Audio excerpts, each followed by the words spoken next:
Also, in the news, I don't know if you knew this, there was a South Park Thanksgiving special. And I know that a lot of people, a lot of folks out there have given up on South Park, at least getting away from the shtick, the obsession with Donald Trump. For me, it's just, a few Trump jokes I think would be great, are fine because Trump is naturally meme-worthy.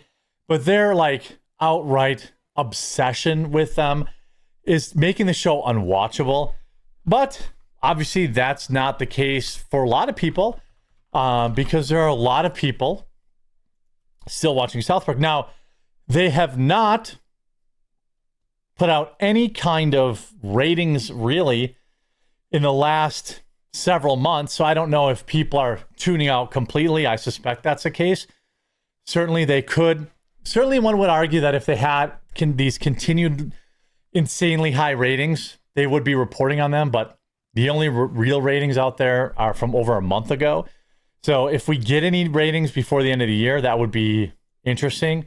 But now they're taking shots at Bill Burr and other wokies as the left continues to turn on themselves. And hey, I can respect this, although I have some questions. Now, you may notice this Saudi individual is wearing a towel on his head. I would recommend my boy Sheath. He's a longtime friend of the channel, so I'm giving him some love on Cyber Monday. They're the most comfortable underwear I've ever worn. They have men and women's products available. So women, if you're looking for a gift for your man, or men, if you're looking for, I know trying something different feels a little bit odd, but if you go to sheath.com or sheathunderwear.com, promo code CW25 is 25% off. And I highly, highly recommend their product. I really think you're going to find them extremely comfortable. Now, South Park sells out to the Saudi royal family. $5,000 is a lot of money in this economy. After Pete Davidson, Bill Burr, Kevin Hart, and Dave Chappelle, and the entire world of professional golf sold their souls for some sweet Saudi blood money, South Park, Colorado has finally cashed in. Over the last few years, the Saudi royal family has seemingly grown tired of torturing their own people, executing journalists, and running the slave capital of the world, and they've decided to focus their efforts on booming a major player in the international entertainment.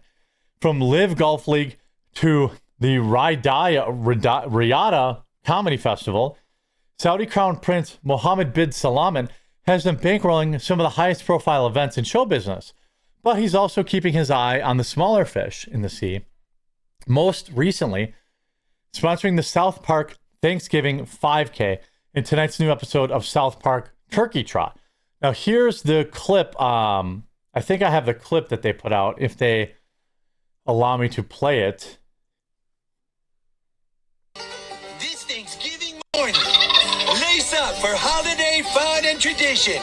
It's the 28th annual South Park Turkey Trot, sponsored by Saudi Arabia. Whoever's watching this and is laughing extra for the camera, I don't think South Park is all that funny anymore.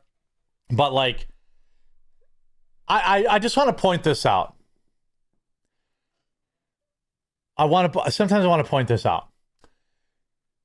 I don't think that, I don't like any foreign government, spending a bunch of money in this country to, glaze their own reputation.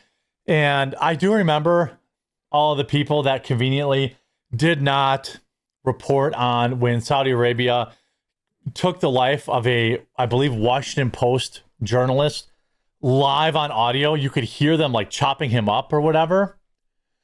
Mohammed bin Salman, is the name.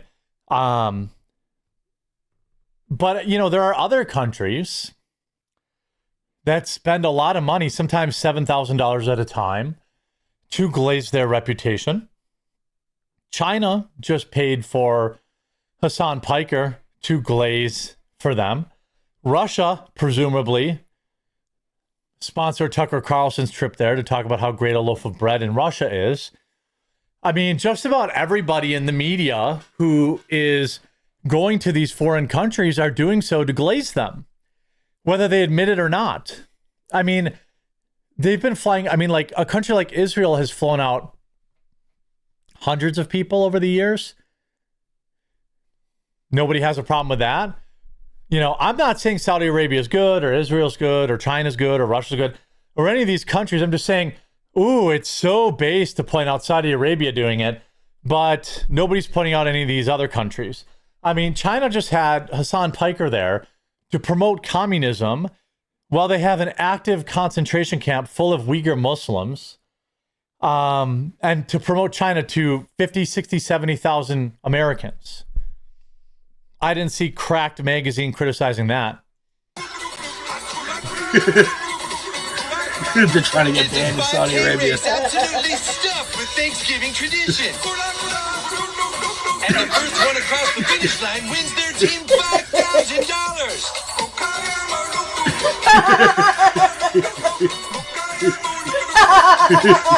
The people laughing this are cringe. It's not that funny. It's kind of funny.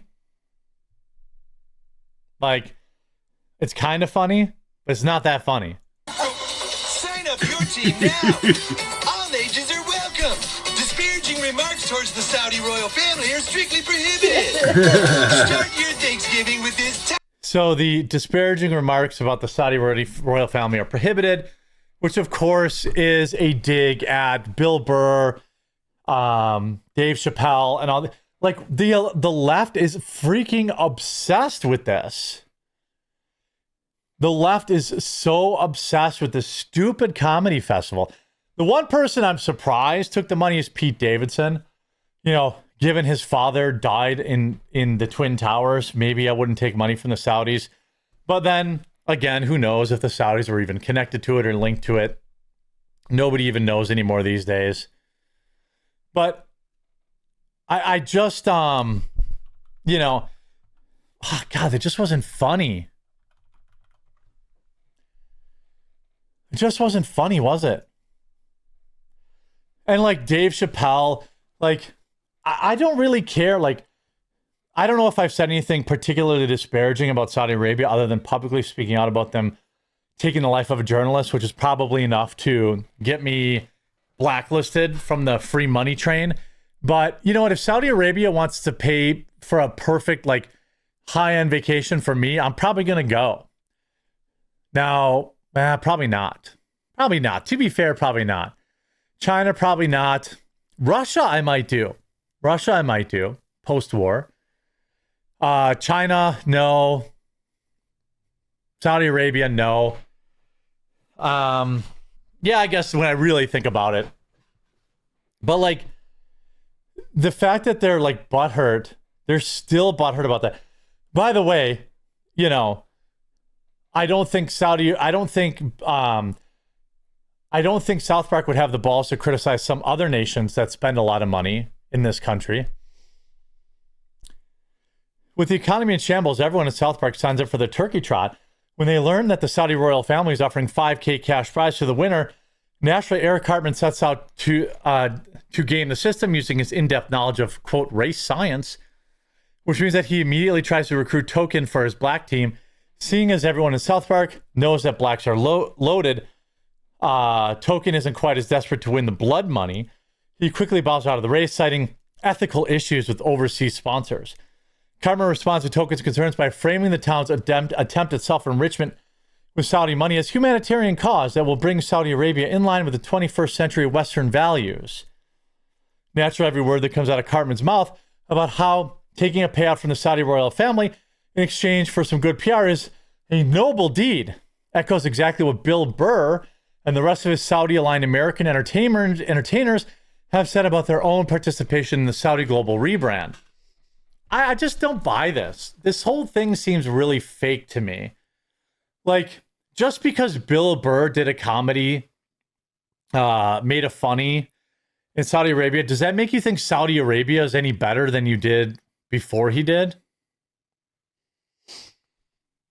I don't think so. I'm pretty sure Saudi Arabia is still not great. Just because Israel paid a bunch of influencers allegedly $7,000 per post, does it change my opinion about whether or not Israel is good? No. Tucker Carlson marveling at a loaf of bread in Russia and how they put quarters in their shopping carts, just like we do at Aldi in America. You know, like, did that make me think Russia good? No. I think maybe stupid people fall for that stuff. Like, do I think that Dave Chappelle making a funny in Saudi Arabia? By the way, the biggest disappointment was, like, remember one of the jokes Dave Chappelle made at the Saudi Arabian festival was actually that he had more freedom of speech in Saudi Arabia than he did in America, which was perhaps the most pathetic. That was pathetic, but it didn't make me think Saudi Arabia was any better. The whole thing was like really cringe. And like, I don't think that it was funny. And that's been my whole problem with South Park this whole year. It's just not funny. The royal family are strictly prohibited. Start your Thanksgiving with this time-honored tradition. The South Park turkey. I mean, are they high? That's just not even funny. I don't get it. I mean, if they would have done like Israel and China and Russia and Saudi Arabia, maybe. But like, really not that funny. Which is why most people have tuned out of South Park. But I do love that the left is turning on their own, which South Park is the left.